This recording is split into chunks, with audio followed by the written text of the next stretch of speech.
रोज के रोज सुशासन का सीना छलनी किया जा रहा है और पुलिस तमाशबीन बनी देख रही है। ऐसा इसलिए कहा जा रहा है क्योंकि रुपेश हत्याकांड को आज 7 दिन हो गए, लेकिन पुलिस बदमाशों को गिरफ्तार नहीं कर सकी है और हत्याओं का सिलसिला बिहार में लगातार जारी है। एक हफ्ता 4 मर्डर।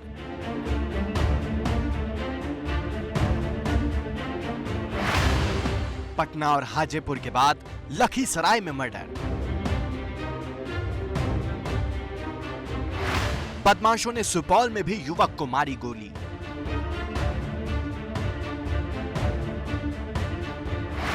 एक भी वारदात में पकड़ा नहीं गया कोई भी बदमाश। बिहार में कानून का कितना इकबाल है, पिछले 7 दिनों में बिहार के अलग अलग जिलों से आई ये 5 तस्वीरें इसका रिपोर्ट कार्ड दे रही हैं। किसी को लूट के लिए मार दिया गया तो किसी को पुरानी रंजिश में, और हैरानी की बात यह है कि इन अलग अलग वारदातों में अब तक 4 हत्याएं हो चुकी हैं।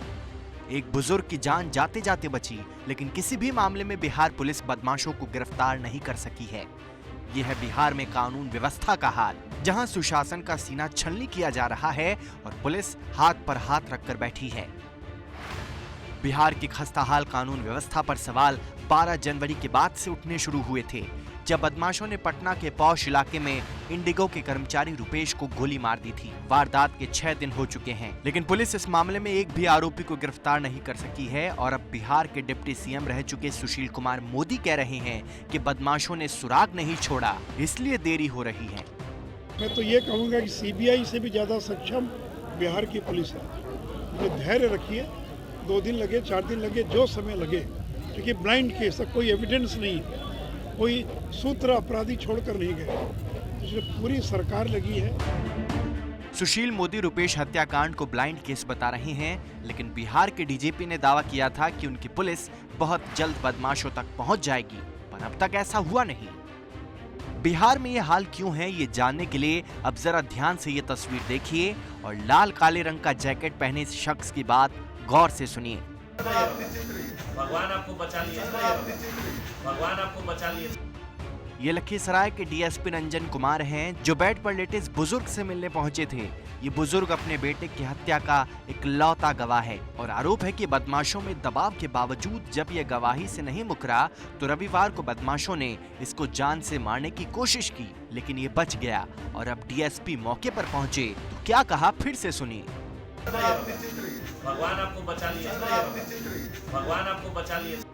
यही बिहार पुलिस की सच्चाई बनती जा रही है, और जब पुलिस ही लोगों को भगवान भरोसे छोड़ दे तो बदमाशों के हौसले क्यों नहीं बुलंद होंगे, ये सवाल विपक्ष उठा रहा है।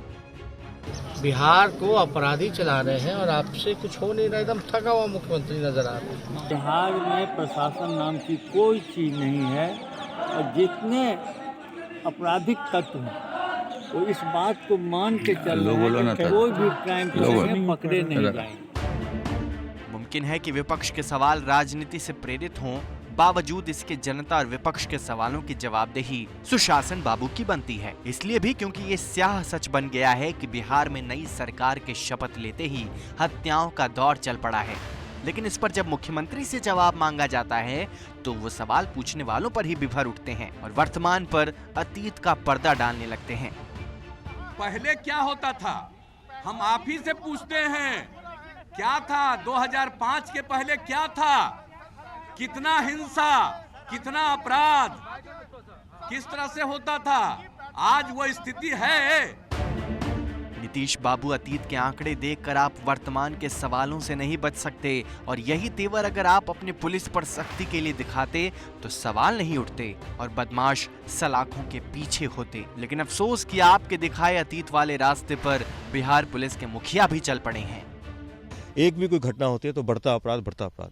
मैं सिर्फ इतना ही कहना चाहूँगा, हम लोगों ने पूरा डेटा का एनालिसिस किया है और 2020 की में 2019 की तुलना में अगर मैं जनवरी 2019 से नवंबर 2019 का डेटा जनवरी 2020 के नवंबर 2020 से कंपेयर करूं तो हमारे 18 मापदंडों में, जो अलग अलग हमारे हेड्स हैं क्राइम के, उसमें 14 में कमी आई है।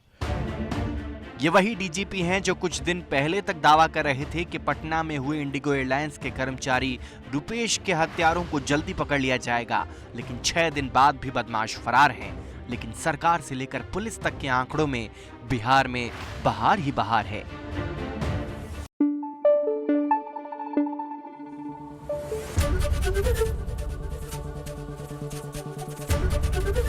एबीपी न्यूज आपको रखे आगे।